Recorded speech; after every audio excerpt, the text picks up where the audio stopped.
Hey guys, tonight we're slipping into something a little unexpected. Not silk pajamas, though, honestly, go for it, but into the quiet hum of baby monitors, rustling sheets, and that strange high-pitched buzz your brain only hears at night. You probably won't know this, but the soundtrack of your earliest nights, everything from lullabies to your neighbor's dog barking at 3 a.m., may have helped shape the way your brain handles sleep, especially if you grew up with ADHD. Before you settle in, feel free to like the video if it brought you a little peace, and if you'd like to join us again, we'd love to have you back. Subscribe when you're ready. No pressure, just rest. Share something if you feel like it. Let's slowly drift into tonight's quiet moments together. You begin as a little sponge. No, not metaphorically. Your brain, especially in infancy and toddlerhood, soaks up sensory information at a ridiculous rate. You're not just reacting to your world, you're imprinting it. Every creaking floorboard, every sudden horn honk outside your nursery window, each whisper or giggle that drifts through the walls, these aren't just sounds. They're instructions. Your developing brain is taking notes, and in children with ADHD wiring, those notes are scrawled in glitter pen with no margins. Even before an ADHD diagnosis is on the radar, signs are quietly building in how your nervous system interacts with the world. One of the earliest, and often overlooked, factors? Sound. Not just volume, but pattern, rhythm, tone. Sound isn't neutral for you. It's an emotional force, sometimes soothing, often jarring. While a neurotypical infant might zone out to the gentle murmur of a parent's voice, an ADHD-prone brain might light up like a pinball machine at the slightest tonal variation. Researchers have found that even in infancy, the brains of children later diagnosed with ADHD show heightened responses in the auditory cortex. That's the part responsible for decoding sound. What's fascinating is that it's not just a matter of louder equals harder to process. Sometimes it's irregularity, those unpredictable shifts from silence to noise, that jangle the nervous system like an alarm bell. You know how some people fall asleep to rainfall, and others find it maddening? Yeah, imagine that, but multiplied, amplified, and deeply wired into your toddler's self. Let's step back for a moment. Picture yourself as a baby lying in a crib. It's 10:14 p.m. The hallway light flicks on and off. A sibling squeals with laughter. Then silence. A dog barks down the street. Maybe your parents are watching TV, their voices rising and falling in muffled bursts. Your ADHD-wired brain doesn't just notice these sounds. It tries to decode and anticipate them. Predictive processing, the ability to expect what's coming, is often impaired in ADHD. So rather than filtering out the ambient noise, your brain hangs onto it, hyper-focused, trying to guess the pattern. But when there is no pattern, it can't let go. There's a cheeky irony here. For years, psychologists focused on visual distractions as the big ADHD culprits: screens, clutter, flashing toys. But sound? That was background noise. Literally. Only recently did research begin to show how the auditory environment shapes attention, emotional regulation, and, sleep patterns in kids with ADHD. One key study from the University of California found that children showing early signs of attention disorders had stronger than average EEG responses to environmental sounds during sleep, suggesting their brains stay on alert far longer than they should. And that kind of hyper-responsiveness can turn bedtime into a battleground. Not loud, but quietly exhausting. A fan clicking every 17 seconds? Torture. A lullaby on repeat? Weirdly stressful. The soft whoosh of an air purifier? Surprisingly helpful. Your brain starts cataloging which noises spell danger, and which ones mean you're safe to let go now. But the catalog is a mess. Sometimes it files toilet flush 2 rooms over under incoming doom. Here's a fun twist. Some cultures have leaned into this auditory madness and turned it into a kind of sleep philosophy.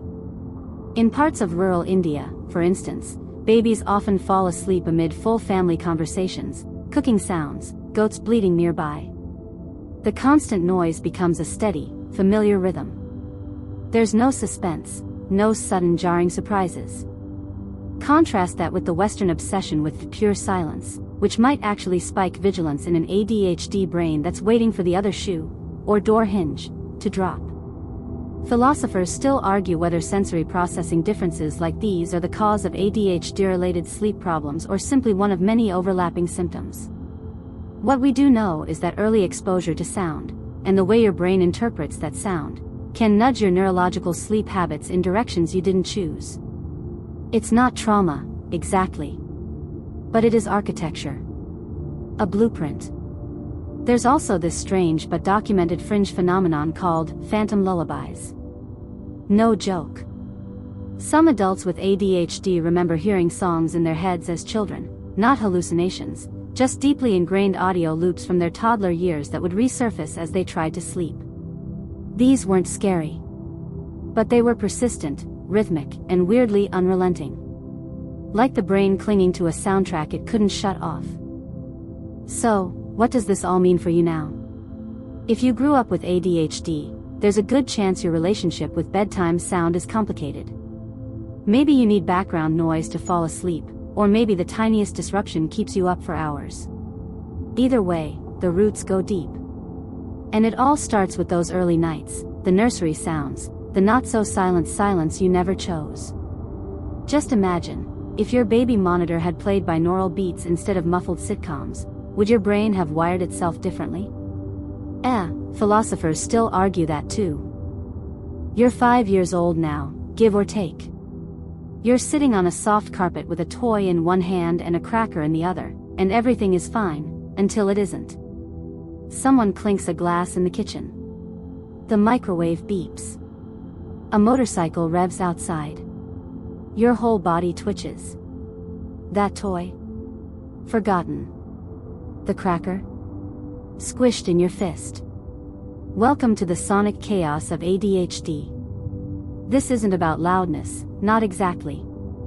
It's about unpredictability, your nervous system's version of trying to follow a conversation in a crowded room where everyone keeps shouting random words. For kids with ADHD, everyday environments can sound like that all the time. The brain's filter, the one that decides what's important and what's ignorable, is faulty. You don't get to choose what you tune into. The world chooses for you. Studies using fMRI scans have shown that children with ADHD often have delayed maturation in the prefrontal cortex, which, among other things, handles sound filtering and attention switching. Think of it as the brain's sound bouncer. In most kids, the bouncer calmly lets in the important stuff, mom's voice, teacher instructions, that one cursed ice cream truck jingle. But in ADHD brains, the bouncer gets distracted. Every noise is a VIP. Everything gets in. Let's take a moment to appreciate how exhausting that is. You're trying to fall asleep, maybe even doing your best. Brushed teeth, snuggled in, nightlight on. Then the cat jumps off the windowsill. Your brain doesn't register, harmless. It says, "What was that?" and spikes your heart rate like a caffeine jolt. Now you're wide awake, eyes wide, imagining cat burglars and alien footsteps, even if you're not sure what a burglar actually is. Here's a particularly strange tidbit. Some ADHD kids report actually hearing better at night, like their ears become more finely tuned after sundown. Scientists call this heightened auditory vigilance, and while it might sound cool, it's basically your brain refusing to clock out. Some link it to ancient survival mechanisms. Your ancestors needed to hear predators rustling at night, and your brain thinks it's doing you a favor by staying alert. Thanks, evolution. Great timing. One mainstream study from the University of Oslo followed children with diagnosed ADHD over several years and found a strong correlation between sensitivity to background noise and delayed sleep onset. The more sensitive the child, the longer they took to fall asleep, sometimes upwards of 2 hours. Not because of fear. Just distraction. Sound kept poking at the brain like an annoying sibling that won't stop whispering, "Hey. Hey. Hey." And it's not just about going to sleep. Staying asleep is another nightmare. Sounds that wouldn't rouse a neurotypical sleeper, like a distant car door or a subtle cough, can be enough to yank an ADHD brain straight out of REM. And here's the kicker, when that brain wakes up, it wakes up fast. No groggy in between. Just full alertness, like a light switch. You know, because the dust settling on your bookshelf might be a threat. This is where sleep quality takes a nosedive. Even if you're getting 8 hours, the sleep might be fragmented, choppy, and unsatisfying. You wake up cranky, your attention span's in the gutter, and no amount of cartoon cereal can save you. Then the cycle repeats. Poor sleep makes the brain more reactive to sound, which disrupts sleep even more. It's like that friend who insists they're helping by rearranging your sock drawer at 2 a.m. Stop helping, Dave. Let's go back to your 5-year-old self for a moment. You're in kindergarten. There's story time. The teacher's reading something about a bear with honey issues. But a kid is tapping their pencil 3 seats away. Tap. Tap. Tap. Your eyes flick. Your ears zero in. The bear loses. The story dissolves. Your brain has launched a full search and rescue mission for the source of that tapping, and the bear just became irrelevant. This inability to filter out small, irrelevant sounds doesn't vanish after bedtime. In fact, it's even worse when you're supposed to be winding down. The ticking clock becomes thunder. The ceiling fan whooshes like waves on a stormy sea. A parent opening a door. Earthquake. Your sensory radar stays jammed on active scan. And that's the real chaos, not the noise itself, but your relationship to it. Your brain is too busy being on guard to actually shut down. Now, philosophers still argue whether this sensitivity is a cause or a byproduct of ADHD. Some say the brain is naturally hyperaware, and sleep trouble is just collateral damage. Others think the sleep issues come first, worsening attention problems during the day. Either way, it's an echo chamber. The noise never really stops, even when your room is technically quiet. And speaking of echoes, here's a fringe theory that's gained traction among a few quirky researchers. Some kids with ADHD experience what they call auditory ghosts. Not actual voices or hallucinations, just faint residual impressions of noises they've heard earlier in the day. Like a sort of sonic afterimage. You lie in bed, and you're sure you still hear the theme song from your favorite cartoon, looping faintly, like a memory trying to sing itself. Creepy? A bit. Harmful? Not necessarily. But it's another reminder that the ADHD brain treats sound less like background and more like narrative. Sound tells a story, and the brain wants to follow every subplot. So what happens if you grow up in a house with slamming doors, creaky floors, a sibling with a drum kit, and a dad who snores like a foghorn? Chaos, basically. Unless your environment somehow teaches your brain what to ignore, and how to feel safe enough to do so, sound becomes the thing you sleep against, not with. That's why, later in this journey, we'll look at whether white noise, pink noise, or the soothing tones of lo-fi beats actually help. But for now, just know, if you ever felt like sound was out to get you as a kid with ADHD, you weren't being dramatic. Your brain was just trying to survive bedtime like it was a game show challenge. With blindfolds. And air horns. You're lying in bed again, probably in a slightly too warm pair of cartoon pajamas, and it's supposed to be lights out. But your brain feels like someone plugged it into a power strip labeled miscellaneous static. You're not thinking anything exactly. You're just buzzing. This, right here, is what it's like when brainwaves don't know how to quiet down, and it's especially common for kids with ADHD. Neuroscientists love a good metaphor, so let's give them one. If your brain were a radio station, most people tune smoothly from channel to channel throughout the day. Wake up, news channel. Daydream, classical music. Sleep, gentle rain ambience. But the ADHD brain? It's like someone's flipping stations at random while chewing the antenna. It's chaotic, staticky, and constantly veering between frequencies. At the heart of this mess are your brainwaves, alpha, beta, theta, delta, each with a job to do. During rest and sleep, your brain's supposed to shift into lower frequencies, nice slow theta waves to wind you down, and then deep delta waves to take you into sleep. But for many kids with ADHD, beta waves, those fast, active ones used for focus and alertness, linger longer than they should. It's like your brain thinks you're still solving a math problem even though your body's already under the covers. This mismatch is one of the core reasons ADHD and sleep have a complicated relationship. Researchers from Stanford University found that even when kids with ADHD were physically still and asleep, their EEGs told a different story: frequent bursts of high-frequency activity, almost like mini wake-ups scattered through the night. That means less deep sleep, more tossing and turning, and waking up feeling like you ran a marathon through molasses. Now toss sound into the mix. Sound interacts with your brainwaves in all sorts of sneaky ways. A sudden noise can jolt you up from deep sleep, sure, but even minor, repetitive sounds can influence your brain's ability to stay in the right frequency band. Think of it like trying to meditate while someone's whispering, "Hey, pust you up," every 45 seconds. Even if the sound doesn't wake you consciously, your brain notices. It flinches. It resets the dial. That's why kids with ADHD often experience what's called microarousals, tiny interruptions in sleep that you don't remember in the morning but that still mess up your rest. One study in the Journal of Child Psychology and Psychiatry found that children with ADHD had more frequent microarousals per hour than their neurotypical peers, and most of them were triggered by sound, often subtle, even rhythmic ones, like a ceiling fan wobble or a creaky stair.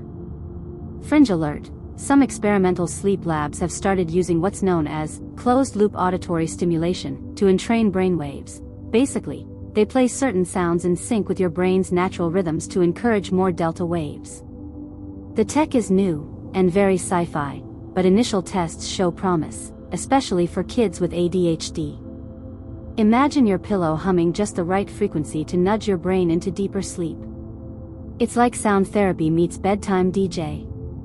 But don't get too excited. Philosophers still argue whether these methods are effective long-term, or just a placebo wrapped in expensive headphones. It's hard to study sleep without influencing it. And ADHD brains are especially, let's say, stubborn.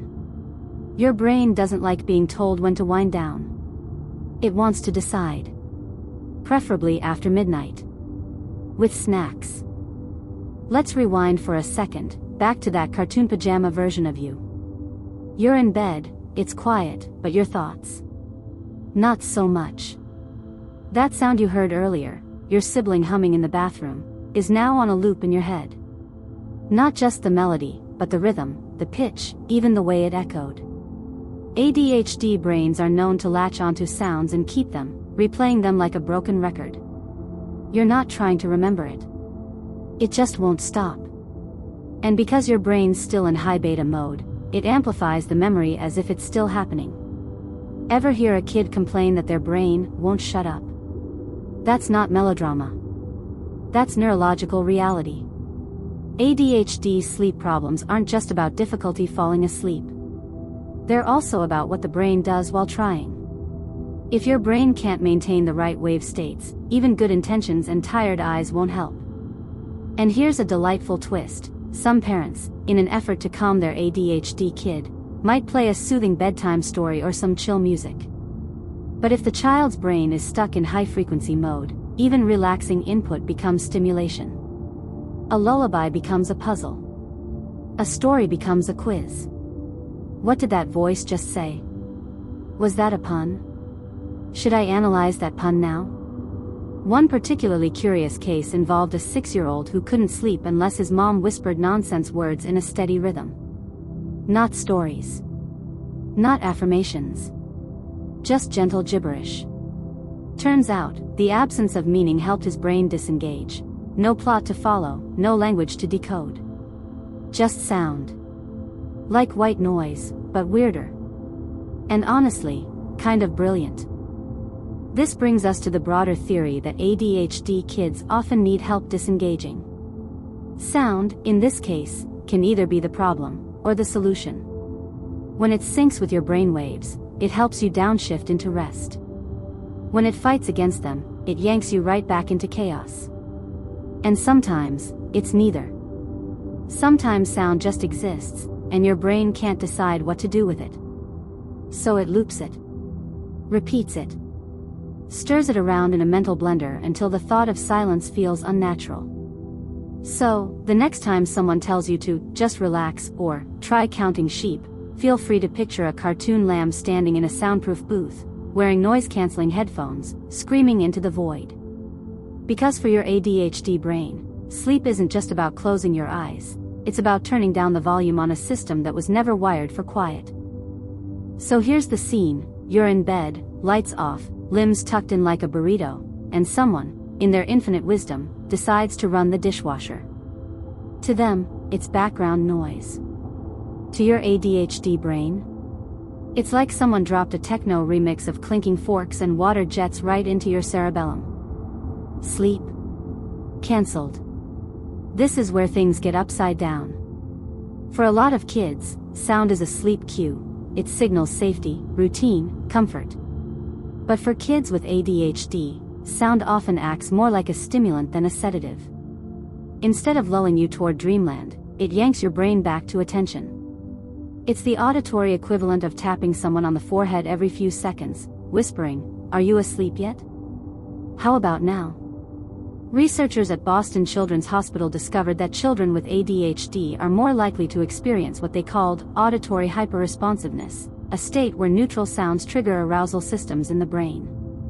That means things like the hum of an air conditioner, or footsteps on a creaky floorboard, can cause a spike in cortisol, the stress hormone. Imagine trying to drift off while your body secretly preps for a low-level emergency every time the fridge compressor kicks in. Now here's where it gets trickier. Not all sounds are bad. In fact, some ADHD kids sleep better with sound, just not the unpredictable kind. And that brings us to the rabbit hole of white noise. White noise has become the go-to sound blanket for restless brains. The idea is simple: if the brain is being too reactive to sporadic sound, flood it with something neutral and steady. It's like putting wallpaper over chaos. But here's the thing: white noise isn't as neutral as you'd think. It's bright, high frequency, and for some people, especially those with sensitive auditory systems, it can actually increase alertness instead of soothing it. So instead of helping you sleep, it might just give your brain more material to fixate on. You've upgraded from hearing the dog next door to mentally decoding static snow for patterns like some kind of sleep-deprived cryptographer. A quirky side note: there's a growing subculture of people, mostly teens and young adults with ADHD, who swear by brown noise instead. It's deeper, fuller, and less hissy than white noise. Brown noise is the Barry White of the sound spectrum. It's like someone wrapped your head in a weighted blanket of thunder. And some people genuinely do pass out to it within minutes. But, surprise, others hate it. Too low. Too rumbly. Too much like that subway you once got sick on. Philosophers still argue whether this preference is psychological or physiological. Does brown noise work because it's better aligned with our brainwave frequencies? Or because we believe it will, so it does? It's the old placebo conundrum, wrapped in a sound bath. Meanwhile, parents everywhere are experimenting. There's the classic ocean wave machine, the iPad loop of crackling campfires, the vintage fan from 1974, looped for 10 hours on YouTube. And then there's music, gentle piano, lullaby remixes, the occasional Enya track. But for kids with ADHD, this is all a gamble. Sometimes, these sounds are calming. Other times, they're riddles. That one note that sounds just slightly off. You'll notice it. Every single time. Let's say you're 7 years old now, and someone gives you a sleepy time playlist. The idea is noble. But halfway through track 2, the melody shifts, and your brain latches onto the minor key change like it's a clue in a detective novel. You're not drifting into sleep, you're composing countermelodies in your head, staging imaginary concerts, and wondering why that third chord felt emotionally dishonest. That's the stimulant effect of sound in an ADHD brain. You want to relax, but instead you analyze. You watch the sound. You chase it. Even silence, in this context, is suspicious. Is it too quiet? What if something happens now? There's a documented phenomenon called sensory vigilance, basically, your brain's tendency to stay alert to incoming sensory data, even when it's supposed to be in rest mode. And for kids with ADHD, this vigilance can get stuck in the on position. It's like a car engine that idles high even when you're parked. You want to shut off. You're ready.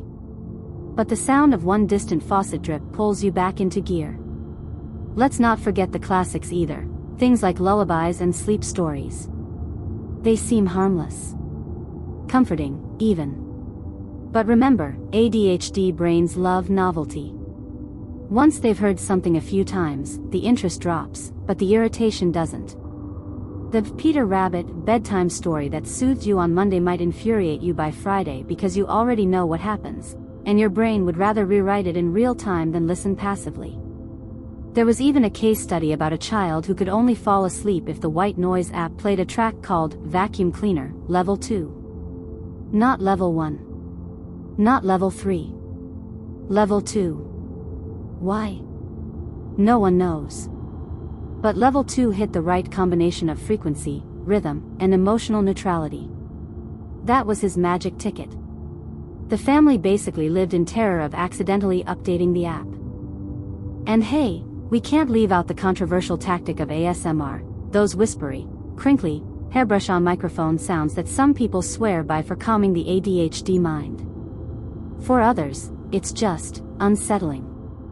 One kid's soothing scalp tingle is another kid's "why is this woman pretending to fold towels right next to my brain?" reaction. Again, the ADHD brain has opinions, and it often shares them right as you're about to drift off. So what's the takeaway here? Not all sound is calming. And not all silence is peaceful. If your ADHD brain has ever seemed to wake up just as everyone else is powering down, it might be because your auditory system is wired to interpret bedtime as potential stimulus time. Instead of turning off, your brain perks up, just in case it's missing something interesting. Because who knows? That dishwasher might be trying to tell you something. So, you're 8 years old. Your mom just read an article, probably shared by a well-meaning cousin, that says listening to Mozart will make you smarter. So now, every night at bedtime, you're serenaded by strings and harpsichords while brushing your teeth. It's dramatic. It's classical. It's confusing. You're not sure if you're supposed to fall asleep or start conducting. Ah, yes, the infamous Mozart effect. You've probably heard of it, the idea that listening to classical music, specifically Mozart, boosts brainpower. But let's be honest, does Mozart actually calm an ADHD brain down, or does it just make you picture someone frantically chasing a duck through a hedge maze? Because honestly, some of those symphonies are stressful. This musical myth began in the 1990s when a small study found a short-term boost in spatial reasoning among college students after listening to Mozart. That one study exploded into a cultural phenomenon. Suddenly, baby playlists were full of concertos, and parents were convinced their kids were one violin solo away from solving quantum physics. But follow-up studies? Mixed at best. Especially when it comes to children. And especially when it comes to ADHD. Recent research from the University of Toronto suggests that while music can indeed help some children with attention challenges, it's not about what music, it's about how the brain responds to rhythm and repetition. ADHD brains crave structure, and sometimes, a predictable beat can help regulate focus and calm the nervous system. But not always. Because ADHD brains also crave novelty, and once the pattern becomes too familiar, boredom, fidgeting, mental rebellion. This is where it gets interesting. Some ADHD kids sleep better to Mozart. Others need lo-fi beats. Others need EDM, or jazz, or that one obscure video game soundtrack with soft ambient glitch loops. It's not about genre, it's about engagement without overstimulation. That tightrope walk between interesting enough to drown out distractions and not so interesting it sparks a one-kid dance party at midnight. Let's pause here and peek into the fringes. One lesser-known theory among experimental therapists is something called tonal anchoring. The idea is that a specific musical key or scale, minor, major, harmonic, can act like a psychological safety net. If a child with ADHD repeatedly hears the same tone clusters before bed, their brain begins to associate those frequencies with rest, like a sort of Pavlovian sleep cue. It's not mainstream science yet, but early trials show some promise. Especially in kids who dislike white noise but still need something to tether their thoughts. Philosophers still argue whether this musical calming effect is the result of auditory resonance with the brain's natural rhythms or simply comfort through repetition. Is your brain literally syncing to the beat, or are you just soothed because it reminds you of that one nap you had that one time when you weren't overstimulated? Hard to say. What's clearer is that not all music is created equal, at least not for a brain wired with ADHD. Take lyrics, for example. For many kids, a gentle song with words is relaxing. But for you? Lyrics are puzzles. You're deciphering metaphors, tracking rhymes, wondering why the singer chose that phrase when clearly the second verse was begging for something better. The song becomes a problem to solve. And suddenly, instead of drifting off, you're mentally rewriting Taylor Swift. One surprising twist: some ADHD kids fall asleep faster to foreign language music. Why?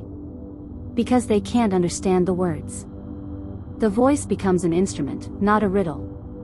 No decoding necessary. Just tone, texture, and flow. It's like giving your brain a story without a plot, comforting, but not distracting. And then there's tempo. Some parents assume slower equals better. But it turns out that for certain ADHD brains, a slightly faster tempo, around 60 to 80 beats per minute, can actually help regulate heartbeat and breathing. It syncs with the body's natural rhythms, helping kids settle down. Meanwhile, too slow music can feel aimless. Like you're floating in space with no gravity and nothing to do. The horror. So if you're imagining ADHD-friendly music as a universal sleep solution, sorry. It's not.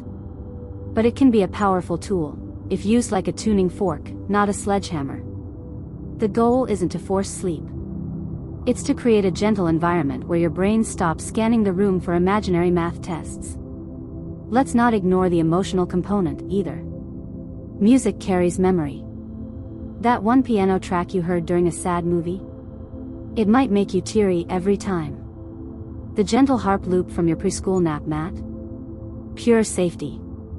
A lot of ADHD kids form intense associations between sound and emotion. So the wrong lullaby, yes, even that one, can trigger anxiety rather than rest.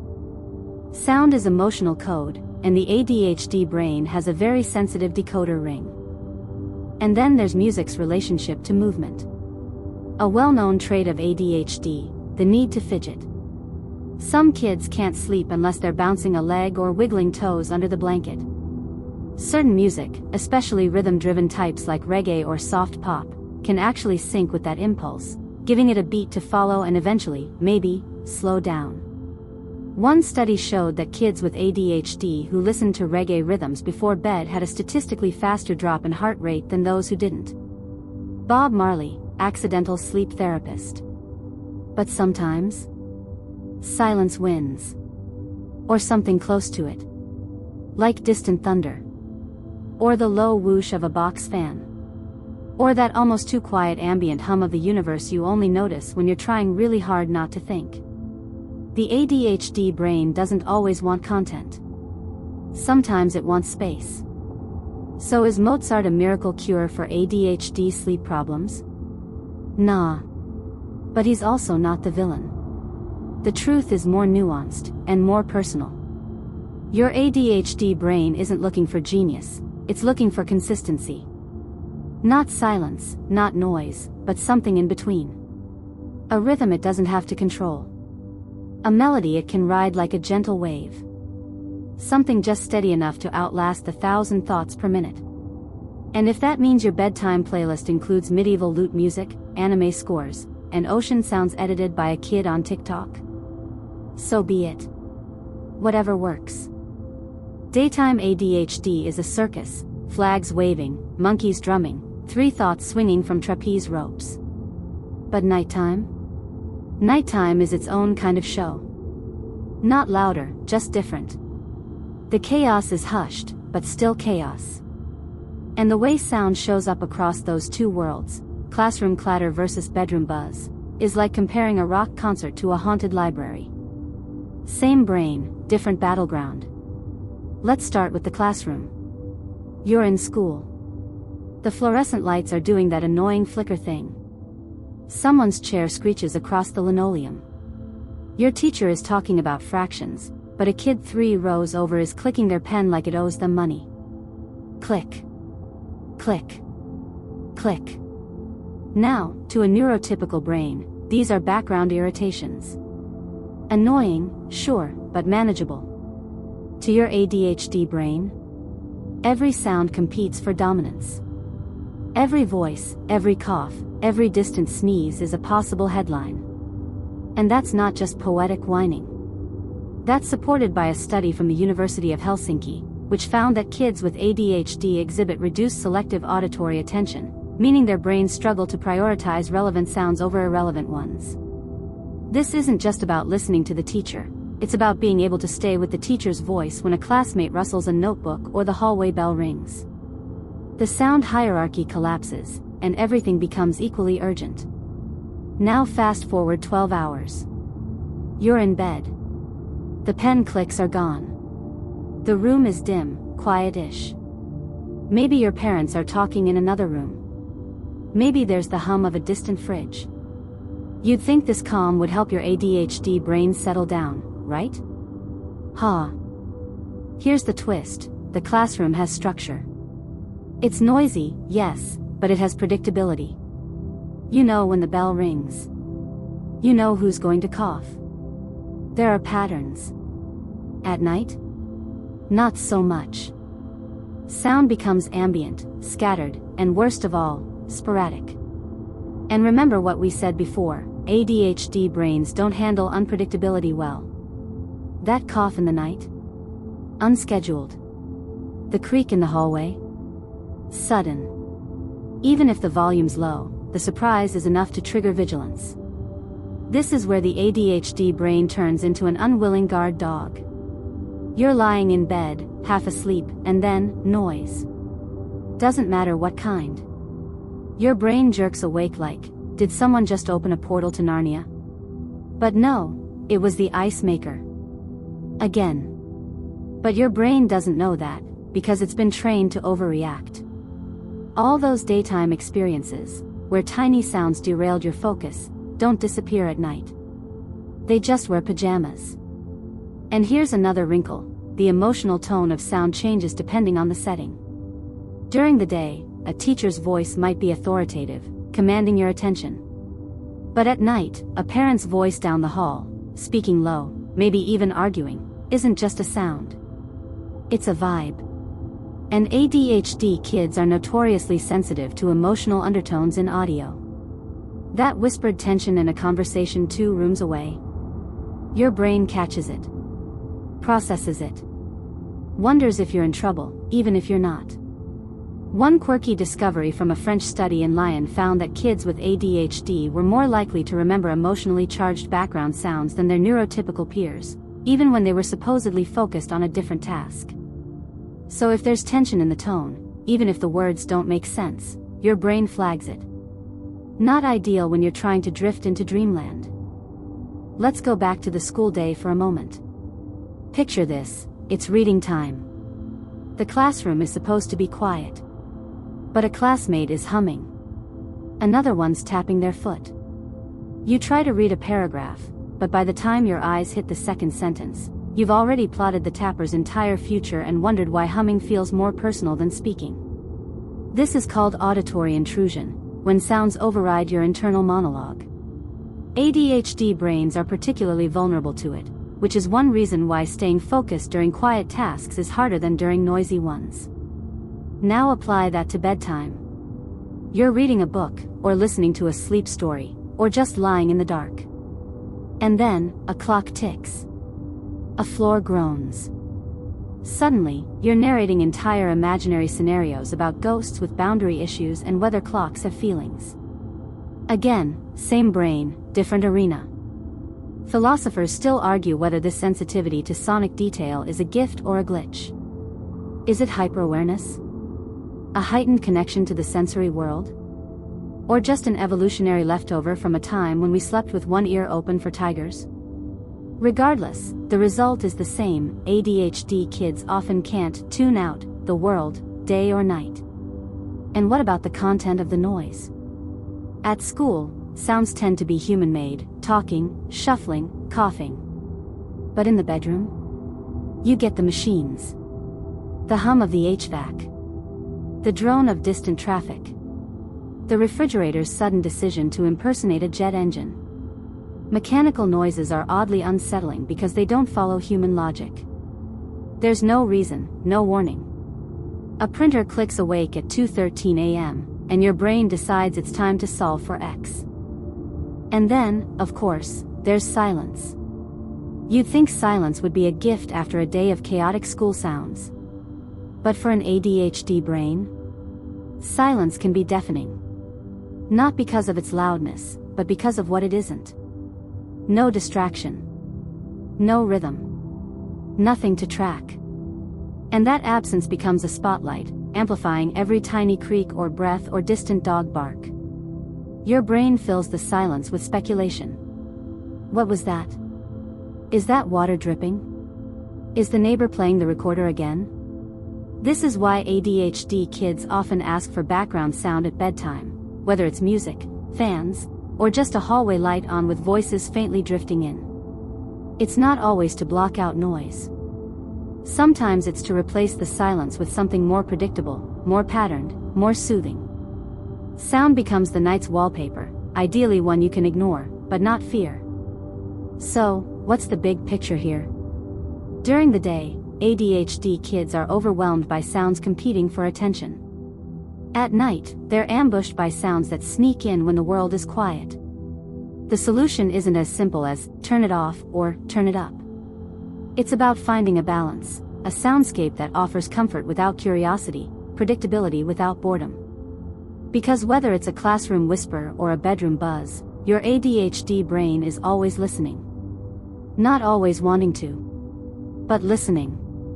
Waiting. And, half the time, making up a story about what it just heard. You're 10 now. You've got a favorite blanket, a drawer full of snack wrappers you swore you'd clean out, and a growing suspicion that you hear way too much. Like the scrape of utensils on plates. The crunch of someone chewing cereal 2 rooms away. The way a certain bird outside chirps like it's plotting something. Welcome to the curious case of the misophonic kid. Misophonia, if you haven't heard of it, is basically the condition where specific sounds trigger a disproportionate emotional response, irritation, anger, sometimes even panic. And guess what? While it isn't technically listed under ADHD, there's a significant overlap. Like peanut butter and jelly, if jelly had a tendency to scream when stirred. Sound sensitivity in kids with ADHD is more than just being annoyed. It's visceral. You don't just dislike the sound, your body reacts. Your skin tightens. Your heartbeat accelerates. You trade your allowance for a pair of noise-canceling headphones, or possibly just a mute button for your entire household. And it's not always the obvious sounds. Sure, loud bangs or screeching brakes are universally unpleasant. But for a misophonic or sound-sensitive ADHD brain, it's the tiny sounds that really hit a nerve. The sniff. The click. The whisper. The sneeze that takes 10 seconds to build and then doesn't happen. This isn't a kid being dramatic. This is neurological wiring. A 2022 study from King's College London found that children with ADHD showed heightened activity in the anterior insula, part of the brain that processes emotional responses to sensory input, when exposed to repetitive environmental sounds. Translation: certain noises don't just bother you. They threaten your internal calm. And bedtime? Bedtime is misophonia's favorite playground. Because when everything is quiet, those small sounds get louder. A sibling whispering through a vent. The soft tick of a watch. Even your own breathing. Your brain, already prone to scanning the environment for threats or interest, zeroes in on these microsounds and gives them way more attention than they deserve. Here's a delightfully odd fringe theory. Some researchers believe misophonia in ADHD isn't just a matter of sound, it's a mismatch in predictive processing. Basically, your brain struggles to predict when the sound will occur, and that unpredictability causes distress. Like someone trying to guess when the next balloon will pop, except the balloon is someone loudly chewing toast, and you're on your fifth internal scream. Philosophers still argue whether misophonia is a disorder of perception, emotion, or memory. Is it that the sound is inherently painful? Or is it that it reminds your body of a time when you felt overwhelmed, and now your nervous system treats it as a red flag? In daily life, this shows up in hilarious but not really ways. Maybe you refuse to eat next to your sibling because they chew like a wildebeest.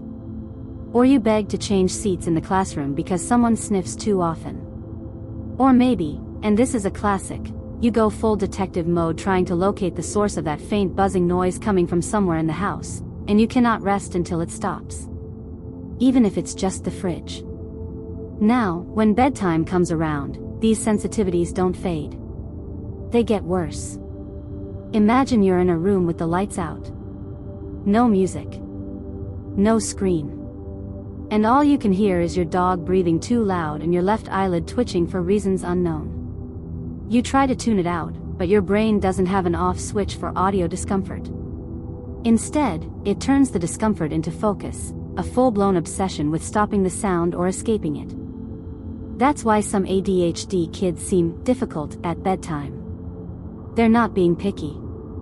They're trying to manage a minefield of sensory irritants that hit them harder than they hit others.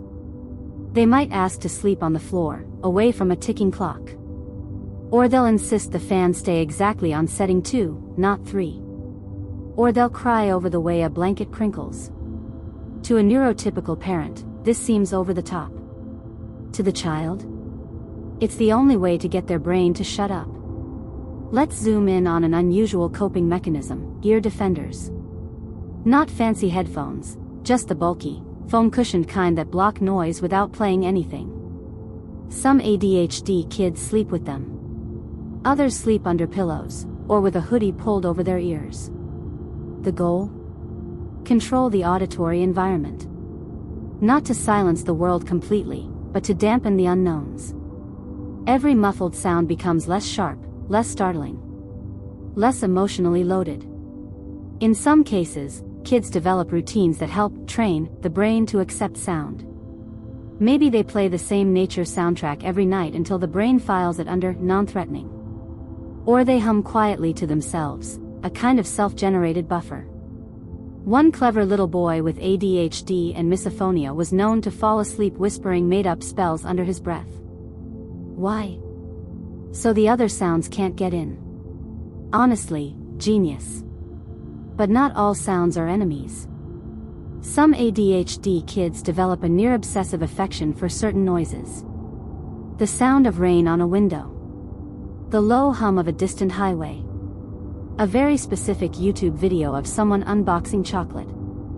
These safe sounds are like auditory security blankets, ones the brain clings to when the rest of the soundscape feels hostile. You might notice, too, that some kids create their own soundscapes. Tapping fingers, clicking pens, soft vocalizations like humming or repeating words.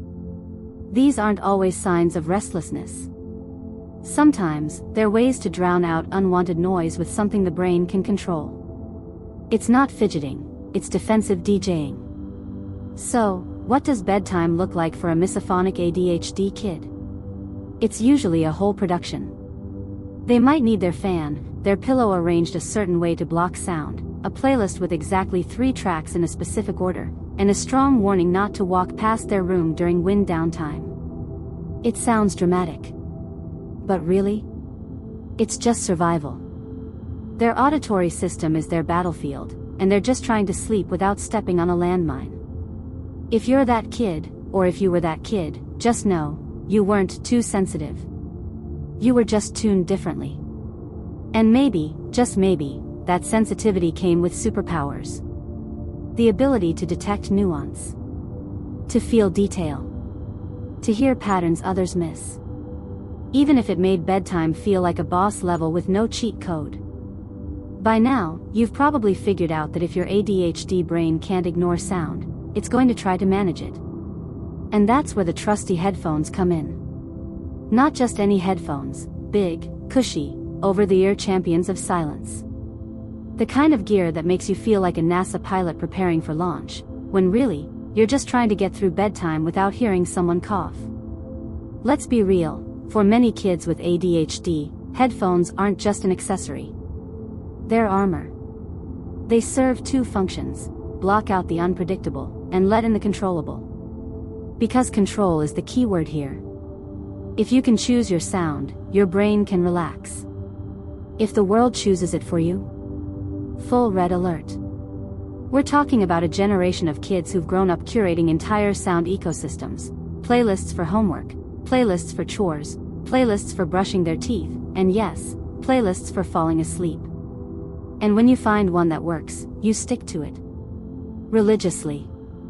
Like one girl who refused to sleep unless she heard the Minecraft soundtrack followed by the opening of a Studio Ghibli lo-fi loop. In that order. With no crossfade.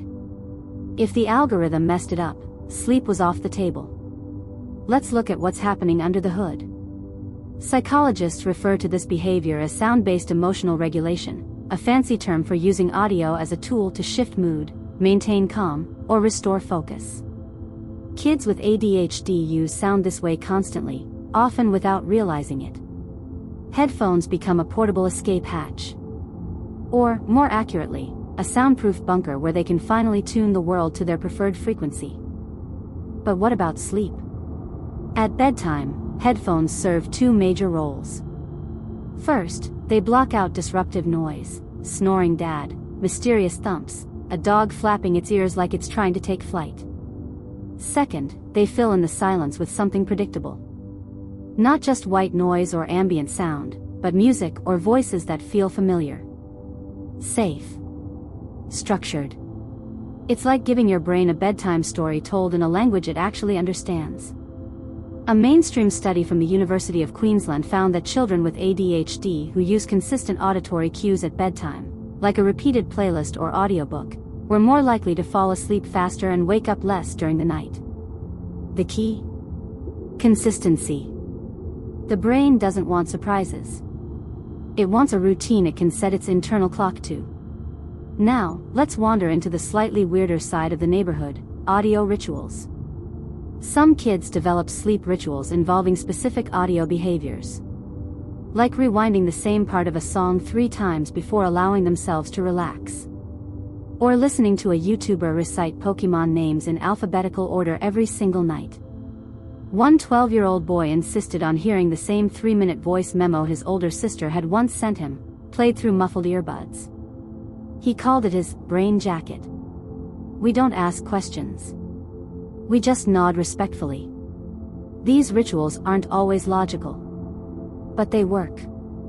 And for a child with ADHD, who often feels like the world is full of chaos they can't control, building a personal audio ritual is like creating order out of static.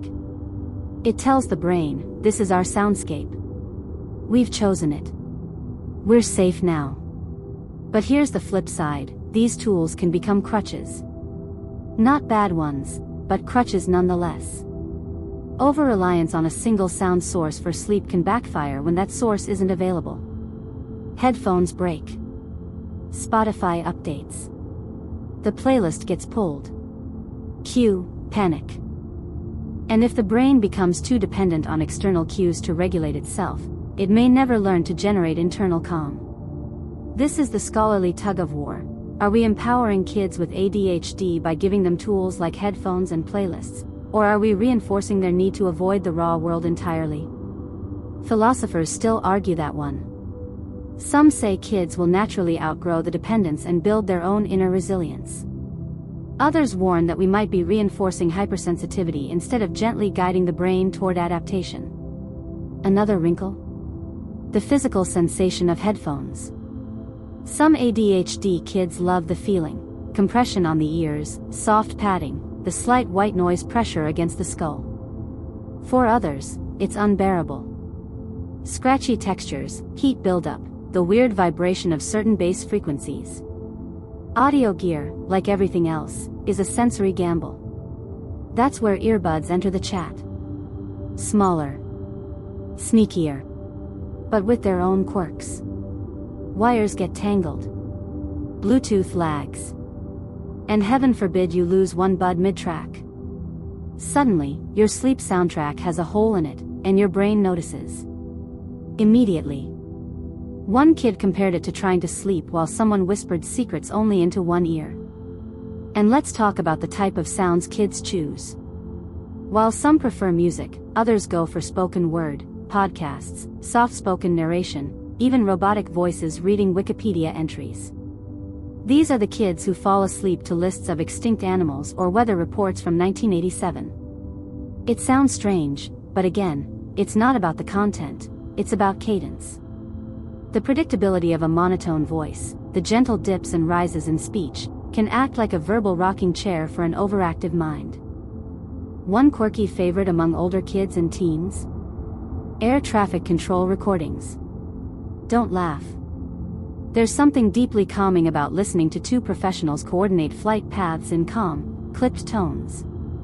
It's structured. Low emotion. No surprises. And for a brain wired to be constantly on edge, that neutrality is golden. Still, there's always a balance to strike. Audio tools should help you build toward rest, not distract you further. Some ADHD kids lie in bed listening to their chosen sound, but never disengaging. The brain gets caught in analysis mode. Who's the speaker? What city are they flying into? How would I manage that airport's control tower? Instead of softening into sleep, your mind is building mental spreadsheets. So, the key? Simplicity. Repetition. Familiarity. If your audio ritual has you thinking more, not less, it's not helping. You're not building a soundscape, you're hosting a late-night podcast party for one. The ultimate goal is to use sound as a bridge, from chaos to calm, from alert to rest. Not to drown out the world entirely, but to soften its edges. And if headphones and playlists and oddly soothing voice memos get you there, then plug in, press play, and drift. Just remember, if your sleep routine sounds a little weird to others, that doesn't mean it's wrong. It just means you found what your ADHD brain needed. And that's the real volume knob worth turning. Imagine this, you're finally in bed. The lights are out. The room's got that soft, perfect chill. You hit play on your trusty white noise machine, the one that lives beside your pillow like a weird little plastic pet, and settle into the familiar hiss. It's supposed to work. It usually works. But tonight? Something's off. The sound feels sharper. Like it's buzzing inside your brain instead of outside your ears. And just like that, sleep goes out the window. Welcome to the great white noise debate. If you've ever Googled how to help ADHD kids sleep, you've probably been smacked in the face with white noise machines. There are compact ones, fancy app-connected ones, rainforest-themed ones. It's the go-to recommendation in parenting blogs and neurodivergent forums alike. And, to be fair, there's reason for the hype. Studies do show that white noise can improve sleep onset in children with ADHD, sometimes. But there's a caveat the size of a freight train. Not all brains like being bathed in sound static. White noise is essentially a constant stream of all audible frequencies played at equal intensity. It sounds a little like radio fuzz or a television without signal. The goal is to mask other environmental sounds, so instead of hearing your neighbor sneeze at midnight, your brain just hears that shh of artificial calm. And for some ADHD kids, that's exactly what they need. Their brains can finally let go, because there's no silence to obsess over and no surprise noises to anticipate. A 2017 study published in Sleep Health found that white noise helped ADHD children fall asleep up to 38 stir. But, and here's the critical point, it also found that some children experienced more fragmented sleep and more frequent waking. Why? Because the noise, while blocking out external disruptions, sometimes acted as a subtle stimulant itself. It's like putting your brain in a sensory snow globe. Yes, everything outside gets muffled. But now you're staring at the snow. Here's a metaphor for you. Imagine being in a cafe where the background noise is just right. Hum of conversation, light clinks, soft music. That ambient noise is comforting. Now imagine sitting in that same cafe with a broken speaker playing white static directly behind your head. It's not painful. But it's hard to ignore. That's how white noise feels to the wrong brain. And for ADHD kids, whose auditory systems are already on high alert, too much, nothing, can be just as distracting as something. That's where pink noise and brown noise come in. No, they're not paint shades. They're cousins of white noise, less aggressive, more balanced. Pink noise softens the higher frequencies and emphasizes the lower ones, making it sound more like gentle rain or wind in trees. Brown noise goes even deeper, with a rumbling bassy quality, like distant thunder or a waterfall several mountains away. More and more people in the ADHD community are leaning toward these alternatives. Some say pink noise feels more round, more soothing. Brown noise, on the other hand, is like being wrapped in a soft blanket made of sound. The lower frequencies don't demand attention the way high-pitched white noise can. But, and you saw this coming, not every kid reacts the same. There's no universally perfect frequency. One child might drift off blissfully to pink noise, while another insists it sounds like a haunted fish tank. Preferences vary wildly. Sometimes even within the same child. Tuesday it's ocean sounds. Wednesday it's brown noise. Thursday? Nothing, and everyone's grounded for turning it on by accident. There's also a fringe camp, let's call them the frequency minimalists, who swear that the absence of all noise is the true path to sleep.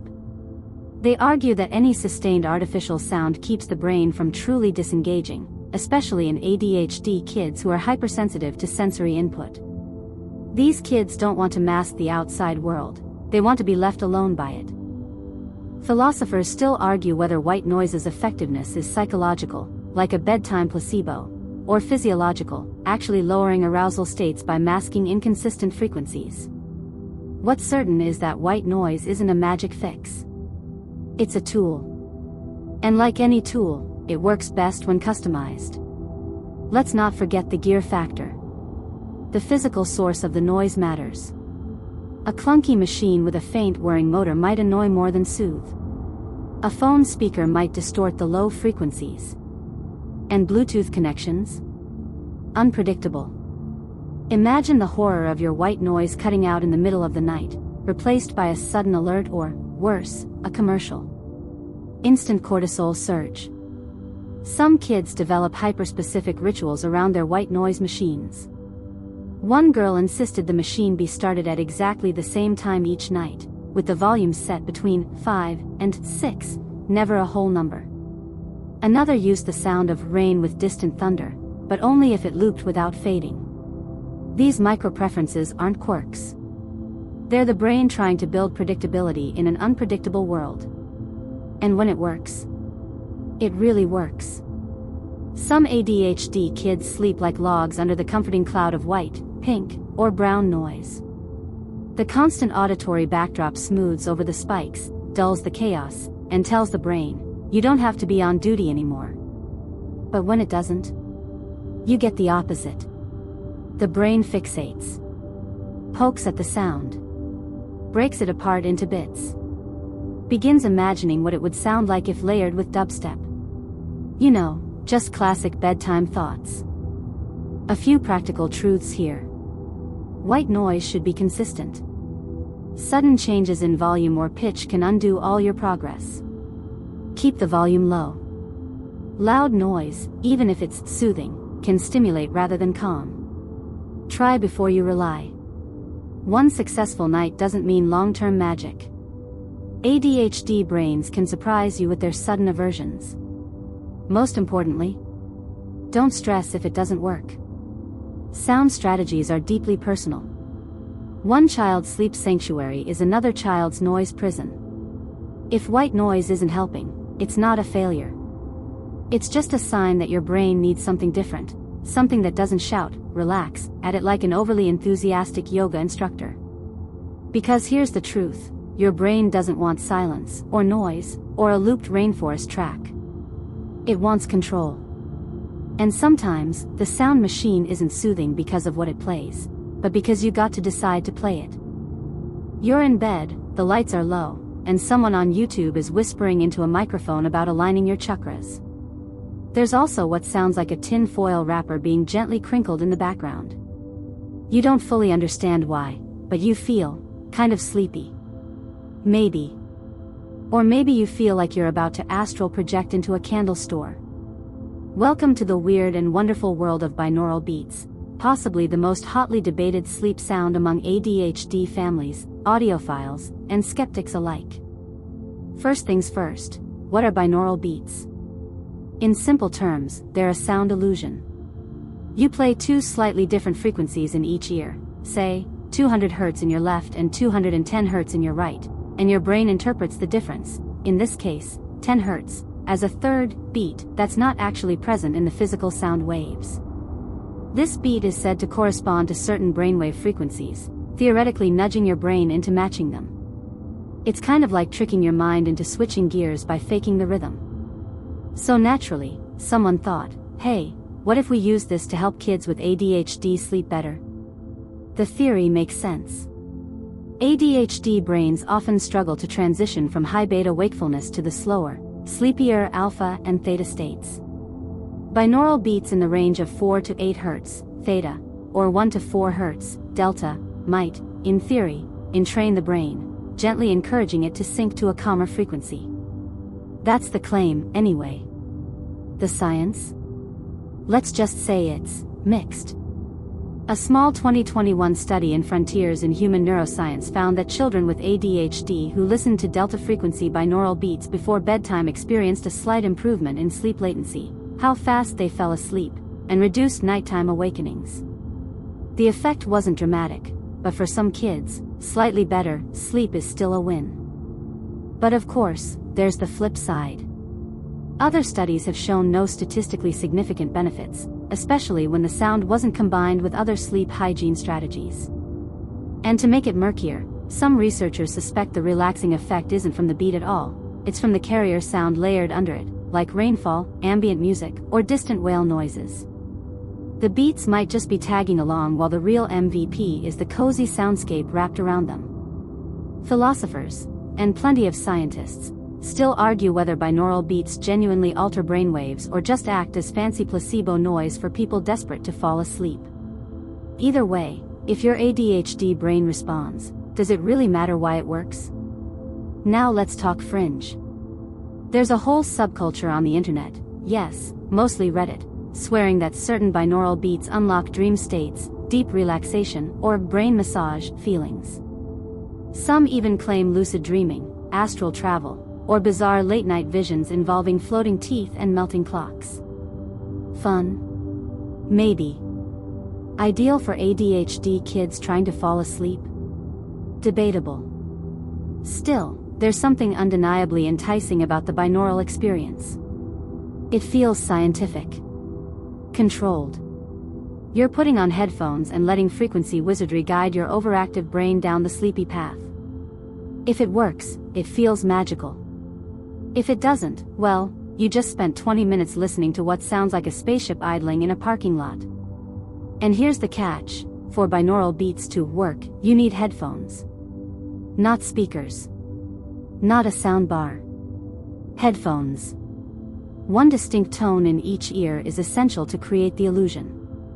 And as we covered last section, headphones at bedtime can be a double-edged sword.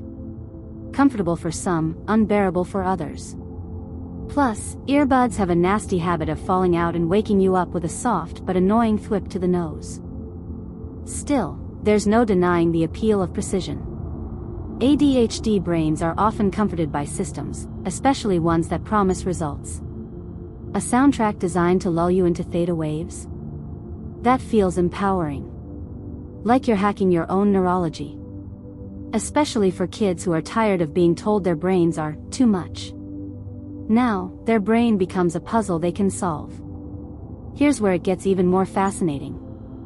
Some parents report that binaural beats help not just with sleep, but with emotional regulation.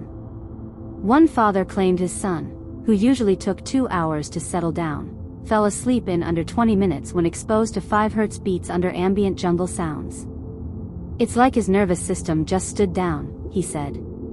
On the flip side, others report the beats make their kids more alert, or hyper-focused, or twitchy.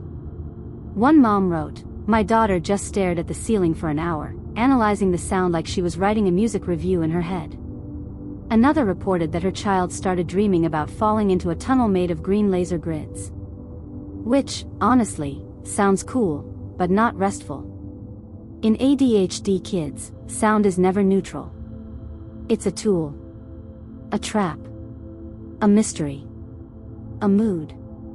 That's why binaural beats, while promising, have to be approached like any new bedtime experiment, with a mix of hope, humor, and the firm knowledge that what works tonight might be a total failure next week. Some tips if you want to try it. Start low volume. Always. Loud frequencies can stimulate instead of calm. Use familiar background tracks. Rain, ocean, soft music, something your brain already trusts. Set a timer. Looping the beats all night can disrupt sleep once the brain shifts into deeper states. Watch for next morning mood. If your child wakes up cranky or overalert, the beats might be messing with sleep architecture. And if you try it and find yourself lying in bed wondering whether your right ear is getting more beat than your left, maybe give it a break. Binaural beats aren't a magic wand. They're one option in a toolbox full of weird, wonderful noise. And for an ADHD brain that fights sleep like it's a game of wits, sometimes the most powerful tool is the belief that you've got a system. Even if that system sounds like a laser printer having a very calm existential crisis.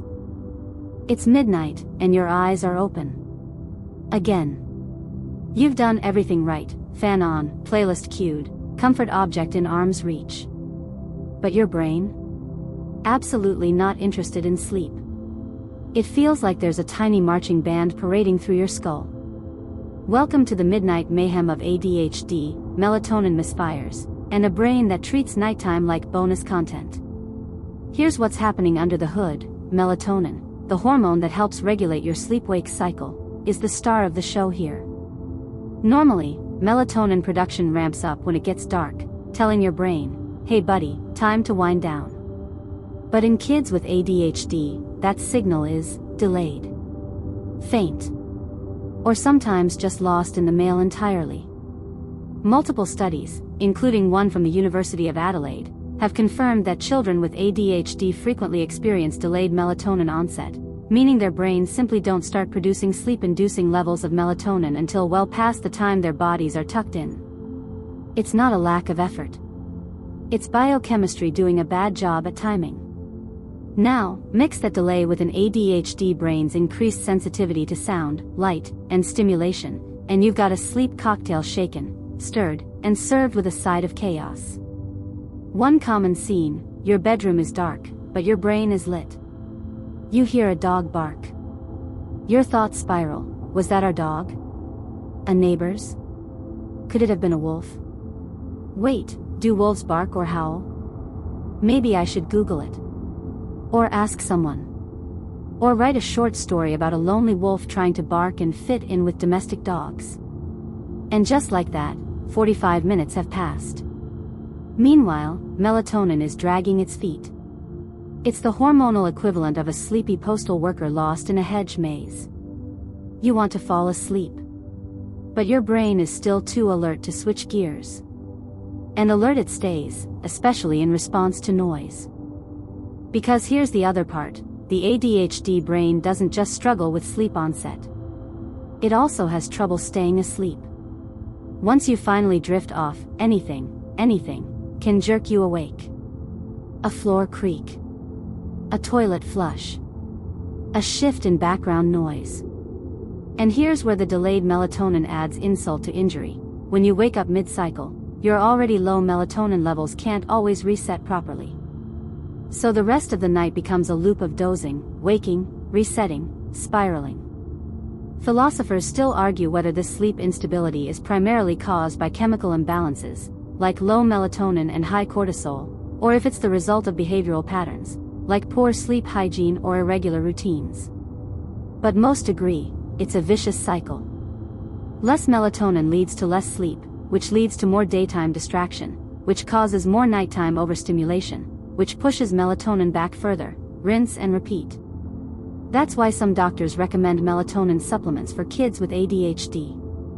Low doses, usually between 1 to 3 milligrams, have been shown to help regulate sleep cycles and reduce time to fall asleep. But they're not a one-size-fits-all fix. Some kids react too strongly, waking up groggy or overly emotional. Others build tolerance quickly. And some report intensely vivid dreams, or even nightmares, which can make the ADHD sleep equation more complicated. There's also the issue of timing. Give melatonin too early, and it does nothing. Too late, and it throws the sleep cycle into further chaos. One mom described it perfectly: it's like giving my son a gentle push down a slide. If I time it right, he glides into sleep. If I push too early, he just sits there confused. But melatonin isn't the only player here.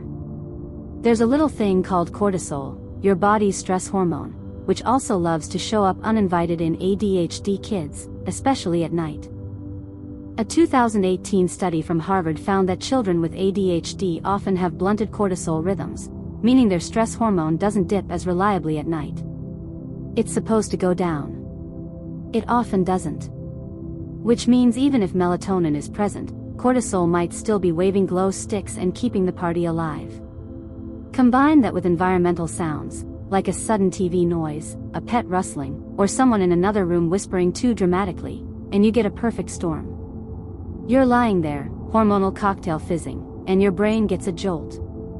Not quite fight or flight, but enough to shoot adrenaline through your limbs and remind you, for no good reason, that one time in second grade you tripped during gym class. So how do ADHD kids cope? Some try to outwit their brains with sleep rules, like promising themselves they'll only stay awake for 5 more minutes, or tricking their mind with reverse psychology: I'm definitely not falling asleep yet. Not at all. No way. Others create elaborate rituals, specific pillows, exact bedtime snack timing, secret chants, real ones, whispered under the covers. These routines aren't just quirks, they're attempts to stabilize a system that resists stability. Then there's the midnight productivity burst, a special kind of ADHD magic trick where your brain, exhausted all day, suddenly wants to clean your room, reorganize your bookshelf, or pitch a Shark Tank idea at 12:47 a.m. It's not insomnia, exactly. It's misdirected alertness. Your brain finally has quiet, zero distractions, and it chooses chaos. Sleep researchers call this delayed sleep phase syndrome, and it's common in adolescents with ADHD. The brain clock is simply out of sync with the external world. Melatonin arrives late. Alertness dips later. Everything is shifted forward. You're not being defiant by staying up late. Your brain thinks it's still early. It's working with a time zone no one else seems to share. One quirky intervention? Chronotherapy. This involves gradually shifting bedtime earlier in small increments, 15 minutes at a time, to retrain the brain's internal clock. It takes patience. Sometimes weeks. And it doesn't always work. But for certain kids, it's enough to create a new rhythm their brain can trust. So what does this mean, practically? It means that for kids with ADHD, sleep is not just about getting tired. It's about convincing the brain to accept rest. That takes chemistry, calm, and often some creative sound strategy. And if your brain isn't making melatonin on schedule, then you're not broken. You're just running a different version of the operating system. A little buggy. But definitely still powerful. Because once your brain does finally drift off, usually well after everyone else, it dreams big. Wild, vivid, sprawling ADHD dreams full of sound and motion and story. And yes, maybe a cameo from that wolf you googled at 11:43. The forest is quiet, right? That's what they say. peaceful, restful. A place to disconnect and let your mind settle. But here's a fun twist. To an ADHD brain, the so-called serenity of nature can sometimes feel like a giant sensory alarm system disguised in bark and birdsong. Picture this. You're lying in bed with a nature sounds sleep track playing softly, gentle wind, maybe a brook bubbling over rocks, an occasional owl. For some, it's like slipping into a warm auditory bath. But for others, especially ADHD kids with keen sound sensitivity and overactive threat detection, that track doesn't say relax. It says stay alert. Because in nature, sounds have meaning. They imply movement, change, even danger. Evolutionarily speaking, the human brain is wired to respond to natural sounds. A sudden rustle might be a predator.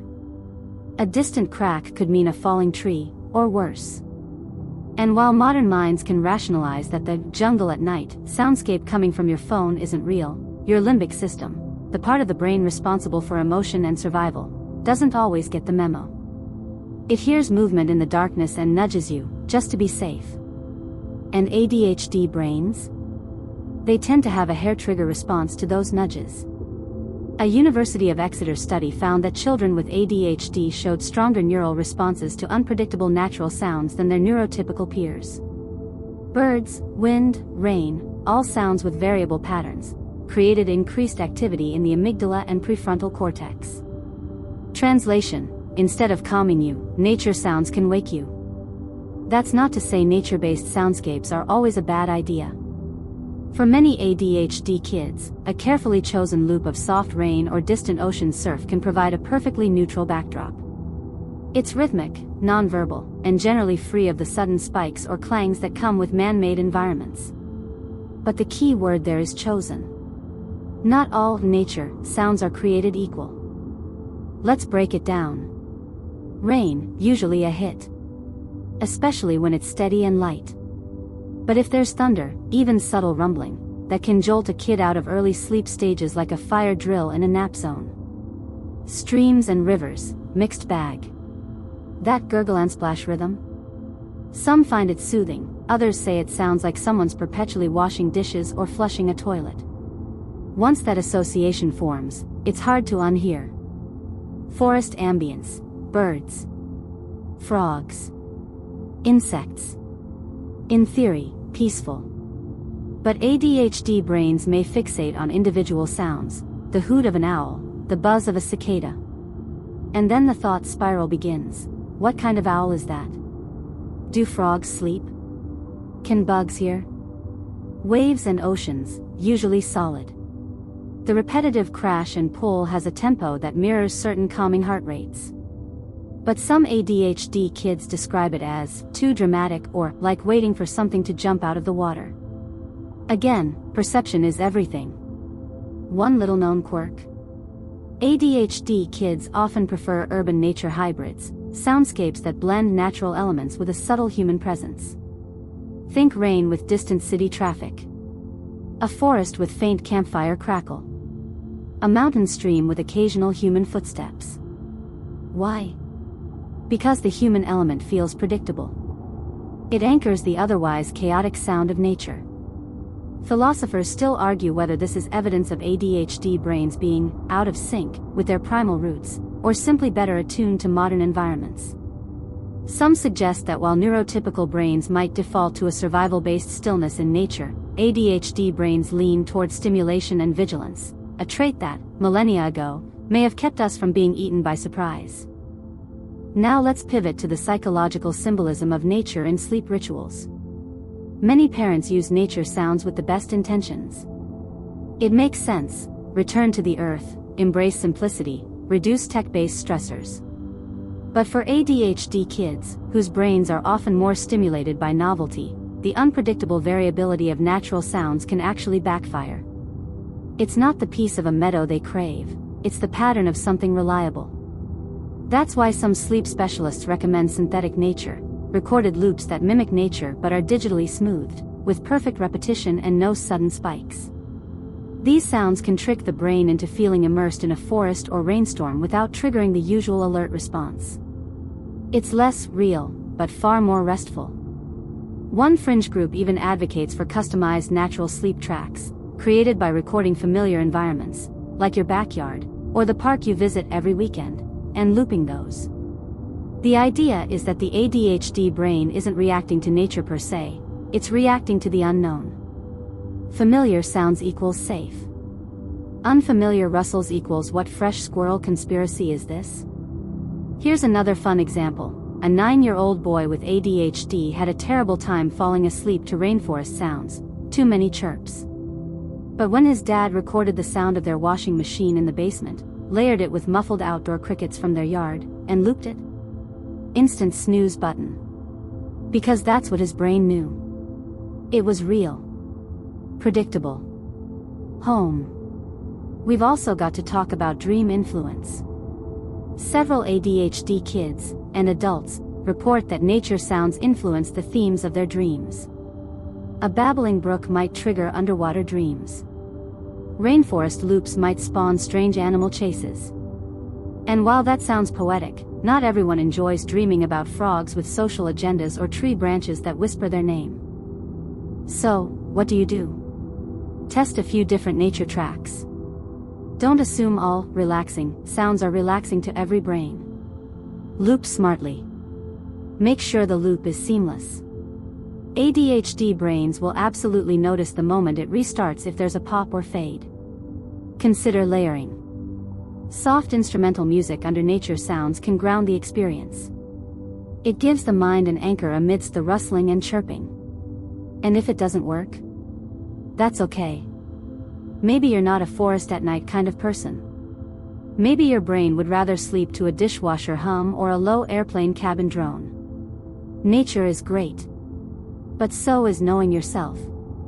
Because while forests may be peaceful to some, your ADHD brain knows the truth. Behind every rustle is a squirrel with a plan. So far, we've traveled through bedrooms, forests, classrooms, and YouTube playlists. But there's a whole other layer we haven't explored yet: culture. Because what sounds are soothing, what sounds are expected at bedtime, and how ADHD is even understood, well, that depends entirely on where you are and who you ask. Sound isn't universal. What calms one child to sleep in Tokyo might confuse or annoy a child in Nairobi. And in households shaped by different cultural values, bedtime sounds, just like food, bedtime routines, or lullabies, carry deeply embedded meanings. Some cultures use sound to invite rest. Others expect silence as a form of discipline. And for kids with ADHD, those expectations can be either a helpful framework, or a sensory straitjacket. Let's start in the US and UK, places where white noise machines, sleep playlists, and relaxing sounds apps have become practically default parenting tools. In these cultures, silence is often seen as the gold standard. The quieter the house, the more respectful the bedtime. Parents hush the house. TV goes off. The phrase, indoor voice, becomes gospel. But ADHD kids in these homes can feel the pressure of that silence like a boot on the chest. The quieter it gets, the more their brain races. So they reach for noise, any noise, to relieve the tension. Sometimes that's a playlist. Sometimes it's just a sudden need to hum Happy Birthday into the pillow at full volume. Now swing over to Italy or Spain. In many Mediterranean cultures, nighttime isn't silent, it's social.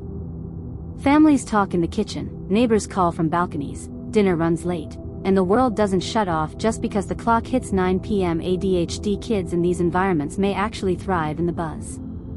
One Spanish mom told researchers her son with ADHD couldn't sleep in total silence. He needed the background murmur of adult voices in the next room to feel secure. For him, silence wasn't peace, it was abandonment.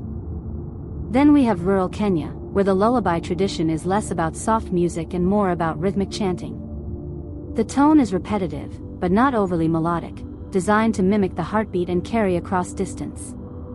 Children fall asleep to the sound of mothers or older siblings gently singing in low voices while others move about nearby.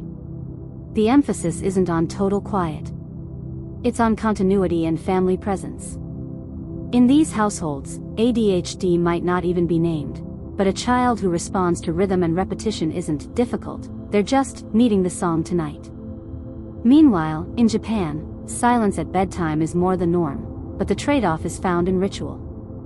Many Japanese families follow highly structured, soothing routines: bath, pajamas, tea, story, bed. The predictability itself becomes the calming sound.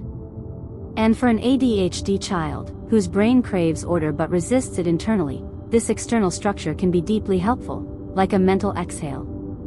So you see, ADHD brains don't change by continent. But the environments they grow up in, the sound rules, the expectations, the noise norms, shape how those brains experience bedtime. And whether they feel soothed or stifled. Now here's a fascinating wrinkle. In some indigenous communities in northern Canada, nighttime doesn't involve shutting down sound at all. Children often fall asleep in shared spaces while adults continue conversations or activities around them. There's no pressure to get to sleep by a certain hour. No isolation. No silence. And guess what? Some ADHD kids in these communities show fewer bedtime struggles, not because their brains are different, but because the sleep culture accommodates the need for movement and ambient noise. Philosophers still argue whether ADHD is a true neurological universal or a culture-bound label for behaviors that simply don't fit certain societal norms. One child's hyperactivity might be another culture's high energy or gifted storytelling. In some countries, ADHD diagnoses are rare, not because the condition doesn't exist, but because the behaviors are managed differently, often through family networks, oral traditions, or flexible schooling. And this cultural lens influences sleep, too. Take lullabies. Western ones often use soft instrumentation, slow tempos, and minor keys, intended to evoke calmness and a gentle fade-out. In contrast, some Middle Eastern or West African lullabies are more rhythmic, percussive, or even joyful. They're meant to bond, not just quiet. And for an ADHD child, those rich, layered sounds might actually work better than a wispy piano melody whispering, shoo. One 11-year-old boy in Lebanon fell asleep nightly to his grandfather's oud playing, fast, intricate, and emotionally expressive. It shouldn't work, according to Western sleep hygiene models. But it did. Because it was familiar. It told his brain, we're home now. Even language affects sound interpretation. Tonal languages, like Mandarin or Vietnamese, tune the brain differently over time. Children raised with these languages are often more sensitive to pitch variation. For ADHD kids, that might mean a stronger emotional response to musical shifts, or to voice tones in bedtime stories. A parent's voice going up half a note might spark questions, not calm. Are they angry? Is that sarcasm? Are we still in the story? And then there's tech. In highly digital cultures, bedtime is increasingly accompanied by screens, apps, and preloaded sound environments. A Korean child might fall asleep to a BTS instrumental remix with embedded affirmations. An Indian child might listen to YouTube ASMR in Hindi. And an American child might rely on their smart speaker to play rainstorm loops every night at 9:32 p.m. sharp. ADHD brains adapt to these systems, but if the tech breaks or the power cuts out, cue the spiral. So what's the takeaway here? If you've struggled to find the right sound to fall asleep to, if white noise didn't work, if the owl loop drove you up a wall, it's not your fault. Your brain was shaped by its sound culture. And maybe what you need isn't what the sleep article said. Maybe what you need is your mom's voice talking in the kitchen. Or the rattle of traffic. Or that one song your grandpa hummed that made no sense but felt like a hug. Sound isn't one size fits all. Especially not for ADHD. It's a language. And sometimes, you have to speak it in the accent you grew up with for your brain to finally say, yes, I'm safe. I can sleep now. Alright, here we are, finally, the grand finale of our sound journey through the ADHD brain's nocturnal landscape. You've heard the chaos, the quirks, the quiet battles waged in bedrooms and minds. Now it's time to get practical. How do you tune your bedroom into a sleep sanctuary for an ADHD child? Spoiler, it's not about silence or blasting white noise.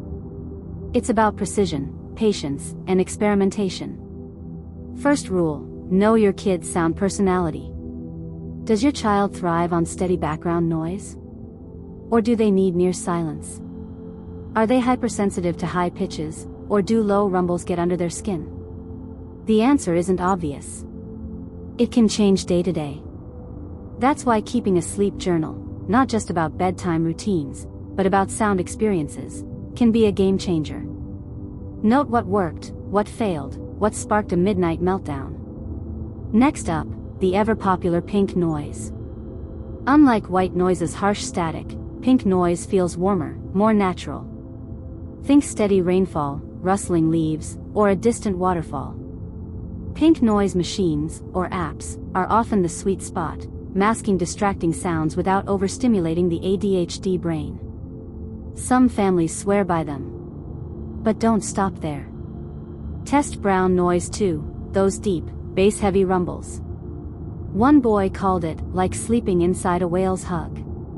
Weirdly comforting, right? And then there's the humble box fan. Yes, that mechanical whoosh you probably ignored since childhood. Turns out, many ADHD kids find fans more soothing than fancy machines. Why? Because it's familiar, predictable, simple. Plus, it offers the added bonus of gentle airflow, which can help regulate body temperature, a sneaky contributor to better sleep. Moving on, custom playlists. We covered this a bit earlier, but it's worth repeating. Let your child help curate their bedtime soundtrack. Maybe it's nature sounds layered with soft piano. Maybe it's instrumental movie scores, lo-fi beats, or even whispered bedtime stories. Whatever it is, consistency is key. Switching playlists midweek is like swapping pillows every night, it disrupts comfort. Now, about those headphones. If your child finds comfort in wearing them, ensure they're designed for sleep, soft, lightweight, and wireless if possible. Wired headphones can be a strangulation hazard and disturb sleep if they get tangled. And remember, headphones can't solve sound problems outside the room, like a sibling stomping upstairs or a neighbor revving a motorcycle. So headphones are part of the toolkit, not the entire toolkit. A quirky but effective tip. Try layering sounds. For example, combine a fan's steady hum with a low-volume pink noise app. Or layer a heartbeat rhythm beneath gentle rainfall. This creates a richer, more enveloping soundscape that can reduce the brain's urge to listen for surprises. It's like weaving a sonic blanket, thicker, warmer, and harder to peek through. Don't forget timing. Start your soundscape at least 15 minutes before bedtime. This helps the brain associate those sounds with relaxation. And don't let the machine run all night if your child wakes. Sometimes turning it off briefly can help reset overstimulation. Experiment with timers. Lighting matters, too. Blue light from screens suppresses melatonin. So combine your sound strategy with warm, dim lighting. A salt lamp, fairy lights, or a small nightlight with a red/orange hue can help cue the brain for sleep without creating sensory overload. Another often overlooked tactic, movement paired with sound. Some ADHD kids find that gentle rocking or swinging, in a hammock or rocking chair, combined with rhythmic sounds can hasten sleep onset. This works because vestibular input, balance and motion, plus auditory input together signal safety and rest. If you don't have a hammock handy, a slow hand massage or rhythmic patting can approximate the effect. Finally, be ready to adapt. ADHD brains are famously inconsistent.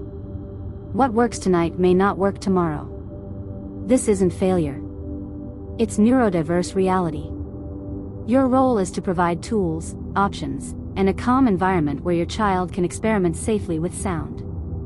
Patience and creativity are your best allies. Remember that strange kid who needed his vacuum cleaner soundtrack? Or the one who only fell asleep to air traffic control chatter? Weird, yes, but effective.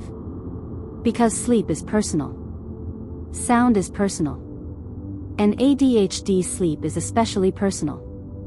You're not looking for perfection. You're looking for peace. Not silence, not noise, but a soundscape that lets your child's brain gently dim the lights, close the curtains, and say, okay. I'm safe now. It might take time. It might take trial and error.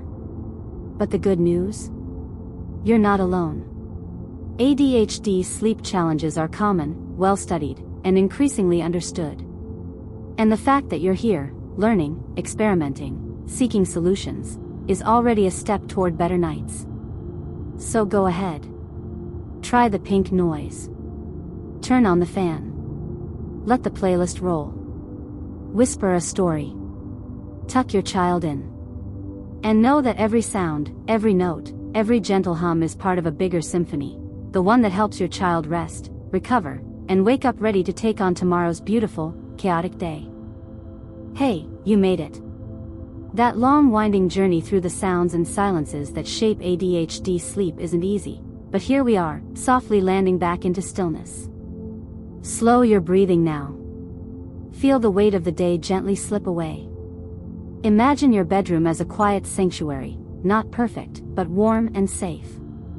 The faint hum of a fan, the steady rhythm of your favorite track, or even the distant rustle of trees become lullabies whispered just for you. Your brain, that tireless conductor of thought and sensation, begins to lower its baton, signaling the orchestra to slow, soften, and finally rest. Remember, your relationship with sound is unique, a dance between alertness and calm, chaos and quiet. There's no right way, only what helps you find peace tonight. If the sounds you choose don't soothe at first, give them time.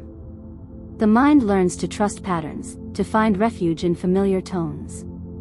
And every night is a new chance to reset, to listen, to breathe. Close your eyes. Picture a gentle wave washing over you, carrying away tension, washing in calm. The world outside grows distant and muted, your body sinking deeper into softness. You're safe. You're steady. You're ready to sleep. No more chasing sounds, no more alertness. Just the steady pulse of rest. Let go of the day's noise, the restless thoughts, the bursts of wakefulness. They can wait until morning.